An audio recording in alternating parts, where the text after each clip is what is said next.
2025 বৰ্ষটো যেন ক্ৰিকেটৰ ইতিহাসৰ বাবে এটা বিশেষ বৰ্ষ। 2025 বৰ্ষটোৰ প্ৰায় আধা অংশ ইতিমধ্যে অতিবাহিত হৈছে আৰু আধা অংশ অতিবাহিত হ'বলৈ বাকী আছে। 2025 বৰ্ষটোত ইতিমধ্যে ধাৰাবাহিকভাৱে বিভিন্ন ধৰণৰ ক্ৰিকেটৰ অভিলেখ সৃষ্টি হৈ গৈ আছে। যদি আমি পিছলৈ লক্ষ্য কৰোঁ তেনেহ'লে দেখিবলৈ পাম 2025 চনটোতে IPL দৰে এখন মেগা ইভেণ্টত দুটা নতুন দলে ফাইনেললৈ যোগ্যতা অৰ্জন কৰিছিলে। RCB আৰু দুটা নতুন দলে ফাইনেললৈ যোগ্যতা অৰ্জন কৰাৰ সুবাদতে এইবাৰ ক্ৰিকেট ইতিহাসত IPL এটা নতুন বিজয়ী দল দৰ্শকে লাভ কৰিবলৈ সক্ষম হ'ল। বিশ্ব টেষ্ট চেম্পিয়নশ্বিপত ইতিমধ্যেই দক্ষিণ আফ্ৰিকাৰ দলটোৱে বিশ্ববিজয়ী দল হিচাপে স্বীকৃতি লাভ কৰিবলৈ সক্ষম হৈছে। অষ্ট্ৰেলিয়াৰ বিৰুদ্ধে ক্ৰিকেটৰ মক্কা বুলি পৰিচিত লৰ্ডছত অনুষ্ঠিত হোৱা WTC অৰ্থাৎ ৱৰ্ল্ড টেষ্ট চেম্পিয়নশ্বিপৰ যিখন ফাইনেল খেল আছিল, সেই ফাইনেল খেলখনত অষ্ট্ৰেলিয়াক পৰাজিত কৰি বিশ্ব টেষ্ট চেম্পিয়নশ্বিপৰ বিজয়ী হ'বলৈ সক্ষম হৈছে। আজিৰ আমাৰ এই ভিডিঅ'টো মূলতঃ বিশ্ব টেষ্ট চেম্পিয়নশ্বিপত বিজয়ী হোৱা দক্ষিণ আফ্ৰিকাৰ যি দল, সেই দলটোৰ ওপৰতে আমি আলোকপাত কৰিবলৈ এই ভিডিঅ'টো প্ৰস্তুত কৰিছোঁ। প্ৰায় 27 বছৰ পূৰ্বে দক্ষিণ আফ্ৰিকাৰ দলটোৱে যিকোনো এটা ICC ইভেণ্টত বিজয়ী হ'বলৈ সক্ষম হৈছিল।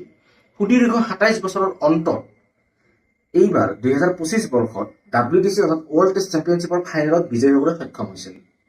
T20 বিশ্বকাপত ভাৰতৰ বিৰুদ্ধে বিজয়ৰ নিচেই ওচৰলৈ আহিও থমকি ৰ'বলগীয়া হোৱা সেই দক্ষিণ আফ্ৰিকাৰ দলটোৱে এইবাৰ কিন্তু সেই ভুল কৰা পৰিলক্ষিত নহ'ল। ক্ৰিকেটত যথেষ্ট ভাল প্ৰদৰ্শন কৰা আৰু ফাইনেল খেলাৰ যথেষ্ট অভিজ্ঞতা থকা অষ্ট্ৰেলিয়ান দলটোক দক্ষিণ আফ্ৰিকাৰ টেম্বা বামুমা নেতৃত্বাধীন দলটোৱে কিন্তু অনায়াসে পৰাস্ত কৰা বুলি ক'লেও ভুল নহ'ব। প্ৰথম ইনিংছত অগ্ৰগতি লাভ কৰাৰ পিছতো অষ্ট্ৰেলিয়ান দলটোক দ্বিতীয় ইনিংছত এক দৃঢ় বেটিঙৰ সহায়ত দক্ষিণ আফ্ৰিকাৰ দলটোৱে পৰাস্ত কৰিবলৈ সক্ষম হৈছিল। ৱৰ্ল্ড টেষ্ট চেম্পিয়নশ্বিপত দক্ষিণ আফ্ৰিকাৰ দলটোৱে বিজয়ী হোৱাত প্ৰায় প্ৰতিগৰাকী খেলুৱৈৰে যি ভূমিকা সেয়া ৰেকৰ্ড ল'বলগীয়া। প্ৰথম ইনিংছত অষ্ট্ৰেলিয়ান দলটোৰ 5টা উইকেট দখল কৰিছিল কাগিছো ৰাবাডাই। দক্ষিণ আফ্ৰিকাৰ দলটোৰ বেটিং বিপৰ্যয়ৰ ফলতে কিন্তু অষ্ট্ৰেলিয়ান দলটোৱে প্ৰথম ইনিংছত অগ্ৰগতি লাভ কৰিবলৈ সক্ষম হৈছিল। তাৰ পিছত লোৱাৰ অৰ্ডাৰৰ যি বেটিং, সেই বেটিঙৰ সহায়ত অষ্ট্ৰেলিয়াই এক সন্মানজনক আৰু দৃঢ় যি টাৰ্গেট, সেই টাৰ্গেট দক্ষিণ আফ্ৰিকাৰ দলটোৰ সন্মুখত ৰাখিবলৈ সক্ষম হৈছিল।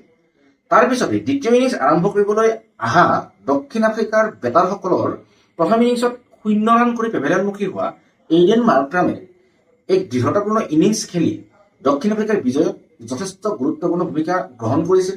মুঠতে দক্ষিণ আফ্ৰিকাৰ দলটোৱে বিশ্ব টেষ্ট চেম্পিয়নশ্বিপত বিজয়ী হিচাপে নিজৰ প্ৰতিষ্ঠা কৰাৰ পিছতে কিন্তু সমগ্ৰ বিশ্বৰ ক্ৰিকেট অনুৰাগীসকলে দক্ষিণ আফ্ৰিকাৰ দলটোক শুভেচ্ছা আৰু শুভকামনা জ্ঞাপন কৰিছে। ইয়াতে এটা উল্লেখ কৰিবলগীয়া কথা হ'ল যে টেম্বা বামুমাৰ দৰে এজন খেলুৱৈয়ে যেতিয়া তেওঁৰ কেৰিয়াৰত বিভিন্ন সমালোচনাৰ সন্মুখীন হৈছিল, তেনেস্থলত কিন্তু টেম্বা বামুমাই নিজে নিৰাশ হোৱাৰ পৰিৱৰ্তে আৰু দুগুণ উৎসাহেৰে তেওঁ নিজৰ ভূমিকা পালন কৰিবলৈ আগবাঢ়ি গৈছিলে, তেওঁ চেষ্টা চলাইছিলে।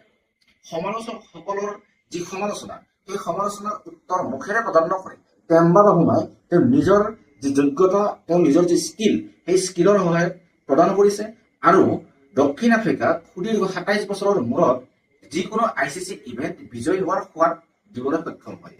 বিভিন্ন সময়ত সমালোচকসকলে টেম্বা বামুমাক সমালোচনা কৰিবলৈ গৈ এনেকুৱা ধৰণৰ মন্তব্য পৰ্যন্ত কৰিছিল যে দক্ষিণ আফ্ৰিকাৰ ক্ৰিকেট বোৰ্ডত সংৰক্ষণৰ ব্যৱস্থা থকা হেতুকে টেম্বা বামুমাই নিজৰ স্থান সুৰক্ষিত কৰিবলৈ সক্ষম হৈছে, অন্যথা টেম্বা বামুমাক কোনোবা দিনাই ড্ৰপ হ'বলগীয়া হ'লহেঁতেন। কিন্তু টেম্বা বামুমাই তেনেধৰণৰ সমালোচনাক আওকাণ কৰি তেওঁ নিজৰ যি কৰ্ম, নিজৰ যি কাৰ্য, সেয়া সুচাৰুৰূপে সম্পাদন কৰিছিলে।